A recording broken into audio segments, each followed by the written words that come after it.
Hello, dear sisters and brothers of my YouTube family. Today we're going to look at the meaning of this word and an example with grammar. The word is acrimonious. Acrimonious. Acrimonious means stinging, caustic. Synonyms of acrimonious are bitter, sarcastic. Example: their marriage ended 8 years ago in an acrimonious divorce.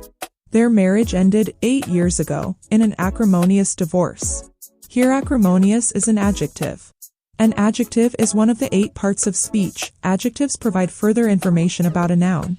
Specifically, they explain more about a noun's size, shape, age, color, origin, or material. Example: it's a lovely table. Did you see how big that dog was? Thanks for watching. I will be back with another video. Bye!